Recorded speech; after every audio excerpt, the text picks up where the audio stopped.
দেখো বন্ধুরা, একটা আবার নতুন রেসিপি নিয়ে চলে এলাম তোমাদের মাঝে। তা দেখতে পাচ্ছ জল দিয়েছি, নুন হলুদ দিয়েছি, ফুটছে। দেখতে পাচ্ছ ফুটছে। আর এদিকে এখানে পাট শাক আছে, এই পাট শাকগুলো এখানে দিয়ে আমরা এখন সেদ্ধ করে নেব।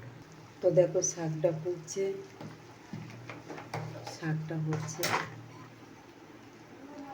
তো দেখো বন্ধুরা, এদিকেও আবার তেল দিয়েছি, আর এদিকে পাঁচ ফোড়ন দিলাম। দেখতে পাচ্ছ এদিকে দেখো ঝিঙে আলু কাটা আছে, দিয়ে দিলাম।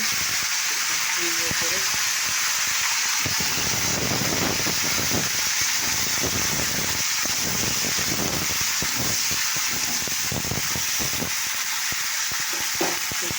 এখানে দেবো আমি পরিমাণ মতো, তোমরা যে যেমন নুন খাবে সেখানে দেবো।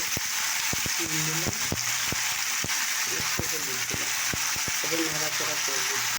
সেটাকে বন্ধুরা শাকটা সেদ্ধ হয়ে গেছে, নামিয়ে নিয়েছি। তা নামিয়ে নিয়ে তাকে কী করি, এদিকে তেল শুকনো লঙ্কা একটু রসুন সেদ্ধ দিয়ে দিয়েছি। দেখতে পাচ্ছি ভাজা ভাজা একটু হয়ে গেছে। এটাকে এখানে রসুনটা ভাজা হয়ে গেছে, এগুলো সাথে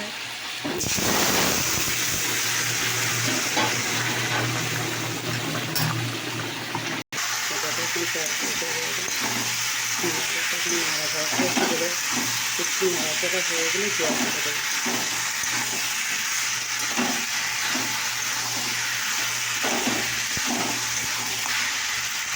তো দেখো ভাজা হয়ে গেছে, এবার একটা জল ঢালবো, নাড়া হয়ে গেছে।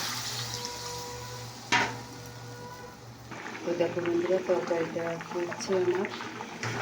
এখানে দেখো যেটা যেটা দেবো সেটা দেখতে থাকো তোমরা।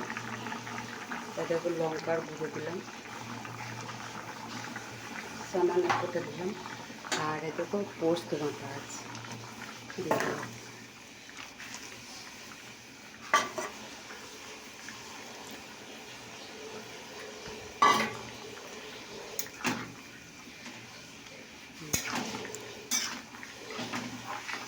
এটা এই যে পোস্ত রেসিপিটা করলাম, বুঝতে পারছি বন্ধুরা।